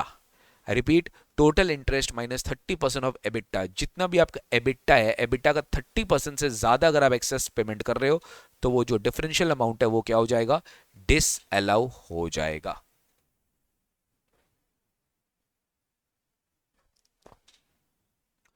जो डिफरेंशियल अमाउंट है वो आपका क्या हो जाएगा, वो आपका डिस अलाउ हो जाएगा।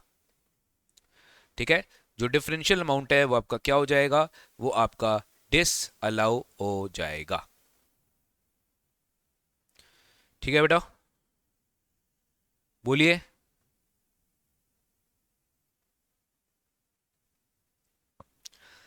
An amount of total interest paid or payable in excess of 30% of EBITDA. In excess of 30% of EBITDA. 30% of earnings before interest, tax, depreciation and amortization of the borrower in the previous year. The amount of total interest paid or payable in excess of 30% of EBITDA. तो EBITDA निकालना important है। Earnings before interest, tax, depreciation, amortisation.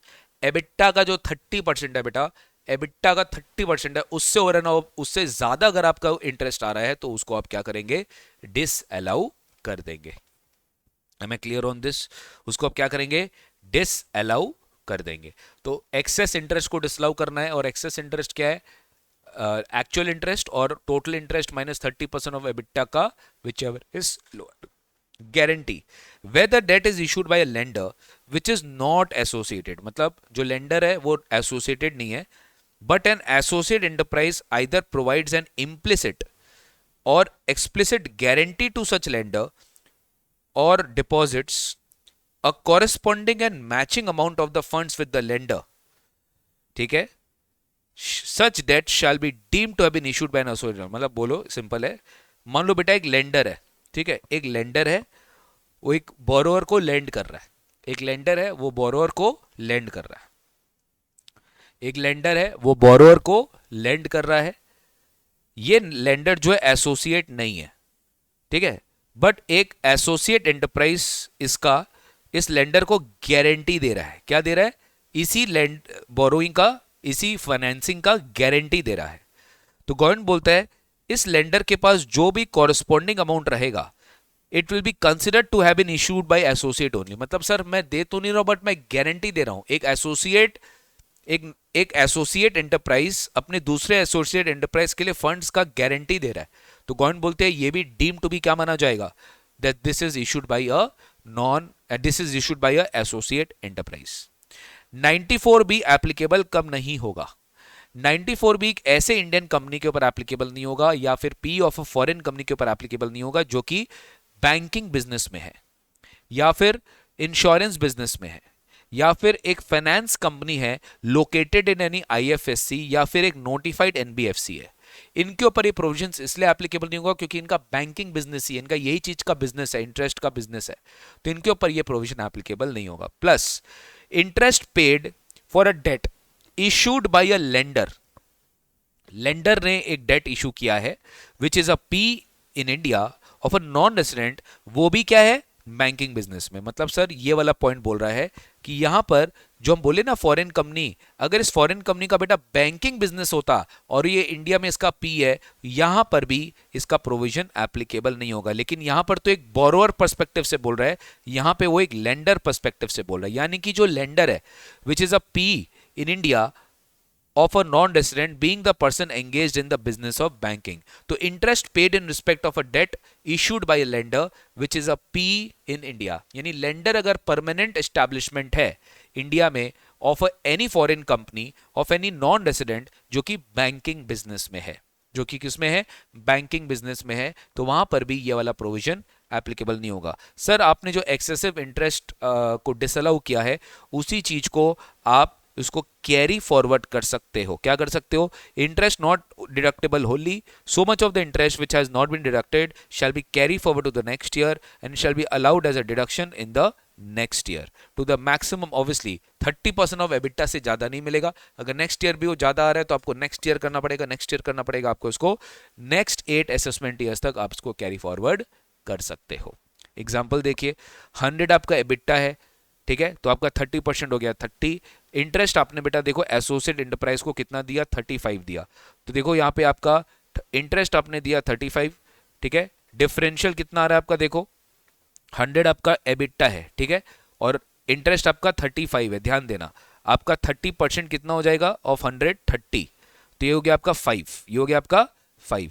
तो access आपने कितना interest दिया है, 5 दे दिया sir, ठीक है। एक्सेस आपने कितना इंटरेस्ट दे दिया, 5 दे दिया। 5 ही हम क्या करेंगे, डिस अलाउ कर देंगे। 5 आप डिस अलाउ करेंगे, इसका मतलब 30 आप क्लेम कर लेंगे। 5 आप बेटा डिस अलाउ करोगे, इसका मतलब 30 आप क्या करोगे, क्लेम करोगे। अब दूसरा ध्यान देना, आपका 100 एबिटा है, 30% ये, आपने एसोसिएट एंटरप्राइज के लिए कोई इंटरेस्ट नहीं है, जो भी है नॉन एसोसिएट है, तो इसमें तो कोई प्रॉब्लम ही नहीं है, इसमें तो प्रॉब्लम ही नहीं है। आपका जो टोटल इंटरेस्ट तब भी इंकर हुआ है वो कितना है, इंटरेस्ट एक्सपेंस इंकर्ड कितना हुआ है sir, interest in excess of 30% EBITDA 5 ही है, but interest payable to associate enterprise 0 है, 0। और excess of interest over 30% EBITDA कितना है, 30% ऑफ एबिटा, और टोटल इंटरेस्ट कितना है 35, 5 है। लोअर कितना होगा, 0 ही तो होगा ना, क्योंकि यहां पर आपका एसोसिएट एंटरप्राइज में आपने कुछ पेमेंट ही नहीं किया है, तो यहां पे आपका कुछ भी डिसअलाउ नहीं होगा, ठीक है। केस 3 देखो ध्यान से, EBITDA of Indian borrower 100, 30, 15 and 20।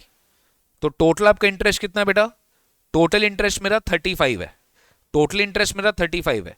तो मेरा एबिटा कितना है बेटा, 100 है, माइनस में क्या कर रहा हूं 30% ऑफ एबिटा, मेरा एबिटा 30% है, और मेरा टोटल इंटरेस्ट कितना है, ध्यान दो मेरा टोटल इंटरेस्ट कितना है, मेरा टोटल इंटरेस्ट कितना है 20 + 15, 35, ठीक है। तो 35 मेरा टोटल इंटरेस्ट है, और 30% ऑफ एबिटा मेरा 30 है। तो एक्सेस इंटरेस्ट मेरा कितना हो रहा है, एक्सेस इंटरेस्ट मेरा कितना हो रहा है, 5 हो रहा है। अब इसको कैसे करेंगे आप देखो, आपका टोटल इंटरेस्ट कितना है, आपका टोटल इंटरेस्ट 35 है, और आपका टोटल में देखो आप दोनों कैलकुलेट करोगे ऑब्वियसली। यहां पे देखो, जब हम एक्सेस इंटरेस्ट करते हैं तो एक्सेस इंटरेस्ट कैलकुलेट करते समय हम interest payable to associate enterprise लेते हैं। क्या लेते हैं, interest payable to associate enterprise से कंपेयर करते हैं। तो यहां पर हम ये करेगा कि मेरा interest payable to associate enterprise 15 है, मेरा एक्सेसिव इंटरेस्ट कितना है 5, whichever is lower 5, whichever is lower 5। तो 5 को ही मैं क्या करने वाला हूं, डिसअलाउ करने वाला हूं। अगेन आप ये चीज देखो, यहां पे तो आप टोटल ही लोगे, यहां पे टोटल पेड टू एसोसिएट नहीं लोगे, या टोटल माइनस 30% एबिटा लोगे। बट नेक्स्ट में आपको क्या लेना है, आपको वही लेना है जो आपका interest payable to associate enterprise है। बट टोटल इंटरेस्ट में टोटल इंटरेस्ट लोगे कि आपका टोटल इंटरेस्ट जितना पेबल है ओवर 30% ऑफ एबिटा। क्लियर हुआ। तो 30 से ज्यादा जो भी, तो 30 से ज्यादा हर जगह 5-5 दे रहे हैं, बट सेकेंड सिचुएशन में तो आपका एसोसिएट एंटरप्राइज को आपने कुछ इंटरेस्ट ही पे नहीं किया, तो कुछ भी डिसअलाउ नहीं किया जाएगा। समझ में आया आपको 94B का पूरा लॉजिक। नेक्स्ट, ये भी बहुत इंपॉर्टेंट है, सेकेंडरी एडजस्टमेंट। ये भी भयंकर इंपॉर्टेंट है बेटा, सेकेंडरी एडजस्टमेंट। इसको आप किसी भी तरह से हल्के में नहीं ले सकते हैं। सेकेंडरी एडजस्टमेंट्स आपके एग्जाम के लिए बहुत इंपॉर्टेंट है। आइए देखिए, देखो सिंपल सा बात समझो, आज अगर कोई ट्रांसफर प्राइसिंग एडजस्टमेंट्स मेरे इनकम में हो रहा है, यानी कि मेरा इनकम बढ़ रहा है। अगर मेरा इनकम बढ़ रहा है बट वो पैसा इंडिया में आना तो चाहिए, तो इंडिया में आएगा कब, जब आप उसको रिसीव करोगे इंडिया में। यहीं पे गवर्नमेंट ने एक सेकेंडरी एडजस्टमेंट इंट्रोड्यूस करने का डिसीजन लिया कि प्राइमरी एडजस्टमेंट हो गया आपका, असेसिंग ऑफिसर ने, टीपीओ ने ऑर्डर पास करके एडजस्टमेंट कर दिया, बट अगर आप उस चीज को इंडिया में रिपैट्रिएट नहीं करोगे, फंड्स इंडिया में लेकर नहीं आओगे, तो भाई इनकम तो इंडिया में टैक्सेबल करना ही खाली ऑब्जेक्टिव नहीं है ना, फंड्स तो इंडिया में आना भी चाहिए। फॉरेन करेंसी में इंडिया में आएगा तब जाके मजा आएगा। तो गवर्नमेंट ने बोला 92CE बोल के एक प्रोविजन है, जहां पर आपको वो फंड को इंडिया में रिपैट्रिएट करना पड़ेगा विद इन टाइम लिमिट। अगर नहीं किए तो मान लेंगे कि आपने अपने एसोसिएट एंटरप्राइज से लोन ले लिया है और आपके ऊपर एक इंटरेस्ट इनकम अराइज होना स्टार्ट हो जाएगा, और वो इंटरेस्ट इनकम आपके हाथ में टैक्सेबल हो जाएगा। नहीं तो गवर्नमेंट बोलता है कि भाई अगर तुम ये झमेला नहीं चाहता है तो तुम एक सिंपल रेट ऑफ टैक्स दे दो, तो अगर तुम ये रेट ऑफ टैक्स दे दिया तो मान लेंगे कि तुमने फंड रिसीव कर लिया। मतलब सिंपल है, दो तरीके से एडजस्टमेंट होता है, एक प्राइमरी होता है, उसके बाद सेकेंडरी एडजस्टमेंट होता है in the case of transfer pricing under section 92 CE. तो प्राइमरी एडजस्टमेंट्स तो अभी अभी आपने देखा कि whatever changes which is made in the transfer price means the determination of transfer price in accordance with the arm's length price principle, resulting in an increase in the total income or reduction in the loss, as the case may be of the SSC. As the case may be of the SSC. Am I clear on this? As the case may be of the SSC.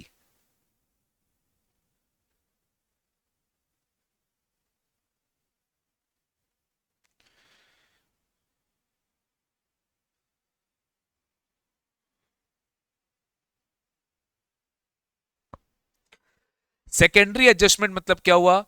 Adjustment in the books of accounts of the SSE and its associate enterprise to reflect that the actual allocation of the profits and its associate enterprise are consistent with the transfer pricing as a result of primary adjustment. मतलब मान लो तुम्हारा 2 करोड़ का adjustment है, 1 करोड़ हमने add कर दिया। 1 करोड़ अगर हमने ऐड कर दिया तो यार तुम्हारा इनकम तो 1 करोड़ से बढ़ गया, तो तुमको तो उस चीज को रिसीव करना पड़ेगा, उसको बोलते हैं excess money. That is difference between the ALP determined in the primary adjustment and the price at which the transaction was actually taken. यानी जो प्राइस में तुमने खरीदा या सेल किया और जो तुम्हारा एक्चुअल ALP प्राइस है उसके बीच का जो डिफरेंस है उसको हम क्या बोलते हैं? एक्सेस मनी बोलते हैं। वो एक्सेस मनी को इंडिया में रिपैट्रिएट करना होता है, that is the main part. तो secondary adjustment is basically an adjustment जो आप बुक्स में करते हो and its associate enterprises to reflect the actual allocation of profit between the SSE and the associate enterprise are consistent with the transfer pricing as per the primary adjustment. ठीक है, जो आपके books में है वही आपके ट्रांसफर प्राइसिंग के case में भी है। When will the SSE make the transfer pricing, I mean the secondary adjustments? When the primary adjustments has been suo motu by the SSE in the return. Return में वो खुद से voluntary declare कर दिया है या फिर made by the AO and has been accepted by the SSE. SSE ने उसको accept भी कर लिया है या फिर वो किसी advanced pricing agreement के through वो adjustment किया जा रहा है ऑन और आफ्टर 1 अप्रैल 2017 या फिर वो किसी सेफ हार्बर रूल्स, क्योंकि देखो सेफ हार्बर रूल्स इसके बाद हम लोग डिस्कस करेंगे, वो बना ही है इसी के लिए कि भैया अगर आप सेफ होना चाहते हो, आपको फर्दर में कोई लिटिगेशन में नहीं जाना है, अगर आप गवर्नमेंट के बताए हुए मार्जिन के बेसिस पे, अगर आप गवर्नमेंट के बताए हुए मार्जिन के बेसिस पे अगर आपने अपना एलपी निकाला है, नोटिफाइड रूल्स के बेसिस पे अगर आपने एलपी निकाला है, तो गवर्नमेंट फिर आपको क्वेश्चन नहीं करेगा। Whatever will be the case that will be full and final. ये है safe harbour rules. Safe harbour rules अगर आप अडॉप्ट करते हो तो आपकी मार्जिन बढ़ गई है, आपको एक्सेस मनी इंडिया में लेकर आना पड़ेगा, या फिर as a result of resolution of an assessment by way of mutual agreement procedure under an agreement refer to in DTAA। Double taxation avoidance agreement में जो म्यूचुअल एग्रीमेंट प्रोसीजर रखा रहता है, मान लो in case of conflict between the tax two countries का taxation principle, then in that situation एक resolution mechanism है कि किस तरीके से रेजोल्यूशन किया जाएगा in case of conflict bye way of dispute. Resolution कैसे होगा? म्यूचुअल एग्रीमेंट प्रोसीजर के थ्रू होगा। तो जब जब आपका कोई भी रेजोल्यूशन कोई भी प्राइमरी एडजस्टमेंट आ रहा है because of any mutual agreement procedure, transfer pricing में कुछ भी एडजस्टमेंट हो रहे हैं, तो वहां पे भी आपका सेकेंडरी एडजस्टमेंट होगा sir. SSC will make the secondary adjustment but if the primary adjustment does not exceed 1 crore, अगर आपका प्राइमरी एडजस्टमेंट 1 करोड़ से ज्यादा नहीं है तो सेकेंडरी एडजस्टमेंट नहीं होगा, या फिर अगर आपका प्राइमरी एडजस्टमेंट पुराने साल के लिए है, 1 अप्रैल 16 के पहले अगर किया गया है, तो भी ये वाला असेसमेंट सेकेंडरी एडजस्टमेंट नहीं होगा। In other words the provision will be applicable to all the primary adjustments exceeding above 1 crore made in respect for assessment year 17-18 onwards। अब ये देखो, what if the excess money cannot be repatriated to India? अगर आपका excess money India में repatriate नहीं हो सका within 90 days from the due date of filing return, within 90 days from the due date of filing return, अगर आपका 90 days के अंदर अंदर एक्सेस मनी इंडिया में रिपैट्रिएट नहीं हो सका गाइस, तो लेट मी टेल यू यहीं पर आपका सेकेंडरी एडजस्टमेंट क्या बोलता है, आइए देखिए सर। तो where as a result of primary adjustment there is a increase in total income और reduction in loss, the excess money which is available with the associate enterprise outside India if it is not repatriated into India within 90 days from the date of filing return, इसका मान लिया जाएगा that I have given an advance, it will be deemed that advance has been made by the SSC to such associate enterprise, and the interest will be computed in the prescribed manner in the Rule 10CB. तो excess money will be repatriated from any of the associate enterprise which is not a resident of India. मतलब excess money may be repatriate खाली उससे नहीं, किसी से भी हो सकता है जो इंडिया का रेसिडेंट नहीं है. अब इसमें गवर्नमेंट ने एक ऑप्शनल स्कीम भी दिया है अपने को 92C में कि भैया तुमको ये सब झमेले में नहीं जाना है, तो तुम क्या करो, तुम खुद से एक additional income tax 18% plus surcharge 12% plus 4% surcharge cess. तो ये कितना टोटल टैक्स हो गया, 18 into 1.12 into 1.0, 18 into 1.12 into 1.04, that is coming to 20.9664%. ठीक है, तो 18% प्लस 12% सरचार्ज प्लस 4% सेस आपको पे करना पड़ेगा एडिशनली अगर आपके एक्सेस मनी आपने डिपॉजिट नहीं किया है, रिपैट्रिएट नहीं किया है. The tax so paid by the SSC shall be treated as final payment of tax of such money not repatriated and no further credit will be claimed by the SSC in respect of the amount of tax paid. मतलब आपने जो payment कर दिया, अब आप उसका कोई credit नहीं ले सकते, आप कोई डिडक्शन नहीं क्लेम कर सकते. And when the additional income tax is paid by the SSC, he will not be required to make any secondary adjustment and compute the interest from the date of payment of the tax. मतलब अगर आपकी additional income tax SSC ने पे कर दी तो he will not be required to make any secondary adjustment and he will not be required to make any computation of interest जिस दिन से उसने टैक्सेस की पेमेंट की है. लेकिन वो बोला नहीं भाई, हम तो ये काम नहीं करेंगे, हमें थोड़ा टाइम चाहिए, आप तब तक मेरे से इंटरेस्ट इनकम अराइज करा लो, इंटरेस्ट हम देने के लिए रेडी है. मतलब इंटरेस्ट इनकम टैक्सेबल हो जाएगा. तो टाइम लिमिट क्या होगा सर, ध्यान दो. फर्स्ट ऑफ ऑल आपका डिपेंड करता है कि किस रीजन से आपका प्राइमरी एडजस्टमेंट आ रहा है, उस पर बेटा डिपेंड करता है कि आपका प्राइमरी एडजस्टमेंट के कॉरस्पॉन्डिंगली आपको गवर्नमेंट ने क्या टाइम लिमिट दिया है, उस पर क्या इंटरेस्ट रेट कब से स्टार्ट होगा, इंटरेस्ट कंप्यूटेशन कब से स्टार्ट होगा और क्या रेट होगा सर. ठीक है, ये बहुत इंपॉर्टेंट है एग्जाम में, लेट मी टेल यू, इसलिए मैं बार बार चीख के आपको इसको रिवाइज करवा रहा हूं. ठीक है, तो first of all primary adjustments अगर वॉलंटरी हमने किया अपने रिटर्न में, राइट, तो यहां पर क्या होगा sir, 90 days from the due date of filing return मुझे क्या करना है, रिपैट्रिएट करना है. अगर मैं नहीं कर पाया 90 days from the due date, तो गवर्नमेंट 90 डेज छोड़ देगा. रिटर्न फाइलिंग ड्यू डेट जब से तुम्हारा स्टार्ट हुआ है वहीं से तुम्हारा इंटरेस्ट कंप्यूटेशन स्टार्ट हो जाएगा. और यहाँ पे क्या होगा सर, अगर आपका इंडियन रेट में ट्रांजैक्शन है तो आपके ऊपर 1 ईयर 1 अप्रैल को जो marginal cost of lending rate है एसबीआई का प्लस 3.25%. ठीक है, प्लस 325 बेसिस पॉइंट्स, मतलब 3.25% आपका जो भी रेट होगा उसमें ऐड कर देंगे आप. ठीक है, लेकिन मान लो ये ट्रांजैक्शन अगर फॉरेन करेंसी में है तो what ever 6 month LIBOR rate होगा, लाइबोर हो गया लंडन इंटरबैंक ऑफर्ड रेट, ये हो जाएगा 30 सितंबर ऑफ द प्रीवियस ईयर. ये 1 अप्रैल का देखते हैं और ये अपने मिड ईयर 30 सितंबर का देखते हैं, प्लस 3% आपको ये वाला रेट लेना पड़ेगा. जनरली यही रेट है हर जगह, आपको यही रेट याद रखना है सर. ठीक है, लेकिन यही प्राइमरी एडजस्टमेंट्स अगर हो रहा है because of any assessment order और any appellate authority and has been accepted by the SSC, हमने उसको एक्सेप्ट कर लिया, तो जिस दिन एओ ने ऑर्डर पास किया या एपलेट अथॉरिटी ने ऑर्डर पास किया उस दिन से 90 डेज के अंदर अंदर आपको रिपैट्रिएट करना है. अगर आपने नहीं किया तो इंटरेस्ट कब से लगेगा, जिस दिन एओ ने ऑर्डर पास किया. सेम पॉइंट यहां पर भी है. अगर मान लो कोई एडवांस प्राइसिंग एग्रीमेंट के थ्रू आपकी कोई एडजस्टमेंट हो रही है as per the APA agreement, तो इन दैट सिचुएशन ये देखा जाएगा कि एपीए कब एंटर हुआ था. अगर एपीए एंटर हुआ है रिटर्न फाइलिंग डेट के पहले तो 90 डेज आप चेक करोगे कब से, from the date of the assessing officer's order और द एपलेट अथॉरिटी ऑर्डर. लेकिन अगर एपीए एंटर हुआ है ड्यू डेट आईटीआर के बाद से, तो फिर आप ये देखोगे जिस मंथ में एग्रीमेंट एंटर हुआ है उस मंथ के एंड में आ जाइए, वहां से 90 डेज के अंदर अंदर आपको ये लेके चलना पड़ेगा सर. ठीक है, यहां पे भी आप यही चीज चेक करना, अगर आपका एपी एंटर हुआ है आईटीआर डेट के पहले तो 90 डेज आईटीआर डेट से निकलेगा जिस दिन आपने रिटर्न फाइल किया है. और अगर आपने एपी एंटर किया है बाद में तो जब आपने एपी एंटर किया है उस मंथ के एंड में आ जाइए, वहां से ही हमको इंटरेस्ट जो है कैलकुलेट करना पड़ेगा सर. सेम यहां पे भी वही रेट है. अगर ऑप्शन एक्सरसाइज किया by the SSC safe harbour में तो 90 डेज कब से देना है, रिटर्न फाइलिंग ड्यू डेट से. अगर आपने 90 डेज के अंदर उसको नहीं लाया तो फिर आपके ऊपर इंटरेस्ट कब से लगेगा, जिस दिन आपने जिस दिन आपका ड्यू डेट है रिटर्न फाइल का तब से. सेम है बेटा म्यूचुअल अग्रीमेंट प्रोसीजर, सेम चीज यहां पर है.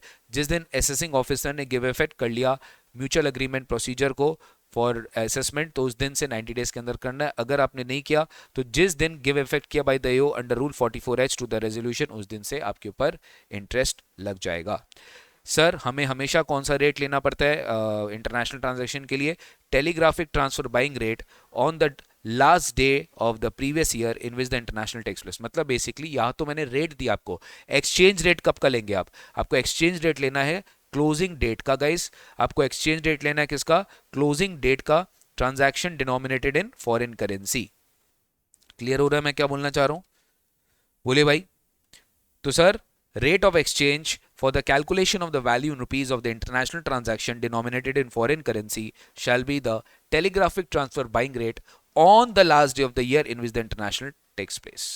ठीक है, क्लियर है? तो ये है हमारा सेकेंडरी एडजस्टमेंट का पूरा सिचुएशन। ये हमारा सेकेंडरी एडजस्टमेंट का पूरा सिचुएशन। नेक्स्ट देख लीजिए, नेक्स्ट आता है आपका power of CBDT to make safe harbour rules 92 CB. तो basically whatever income arising from business connection और whatever arm's length price determination shall be made subject to safe harbour rules. Safe harbour means circumstances in when the income tax authorities shall accept the transfer pricing declared and shall accept the income deemed to accrue rise in India declared by the SSC। जहाँ पे उनको accept करना पड़ेगा जो भी हम कर रहे हैं सब्जेक्ट टू द रूल्स। तो rule number 10 TSA, rule 10 THD आपका सेफ हार्बर रूल्स है, जो कि नोटिफिकेशन के थ्रू इसको नोटिफाई कर दी गई है बहुत पहले। ठीक है, तो देखो यहाँ पे अलग अलग सेक्टर्स पकड़ा है और यहाँ पे मार्जिन्स इन्होंने यहाँ पे एस्टैब्लिश कर दिया है कि सॉफ्टवेयर डेवलपमेंट सर्विसेज में और सॉफ्टवेयर डेवलपमेंट सर्विसेज में हमें ऑपरेटिंग प्रॉफिट मार्जिन इतना डिक्लेयर करना पड़ेगा in relation to my operating expense. यानी कि आपको operating profit by operating expense का जो रेशियो होगा वो कम से कम 17% से ज़्यादा कम नहीं हो सकता है when your total value does not exceed 100 crore और 100 के 200 100 से ज़्यादा है बट 300 से ज़्यादा नहीं है, तो यहाँ पे आपका 18% है। और 300 से ज़्यादा है तो ये नहीं लगेगा सर, तब आपको नॉर्मल में आना पड़ेगा। अगर 100 से ज़्यादा नहीं है तो 17%, 100 से 300 के बीच में तो 18%। ये बस थोड़ा याद रखिएगा।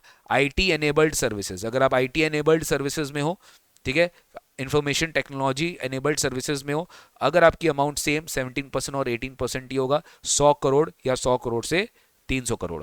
अगर आप केपीओज में हो, नॉलेज प्रोसेस आउटसोर्सिंग सर्विसेज, तो your value should not exceed first of all 200 crore and the operating profit margin declared in relation to operating expense. अगर आपका इंप्लॉय कॉस्ट 60% से कम है टोटल ऑपरेटिंग एक्सपेंस का, तो ये 24% तक मैक्सिमम हो सकता है।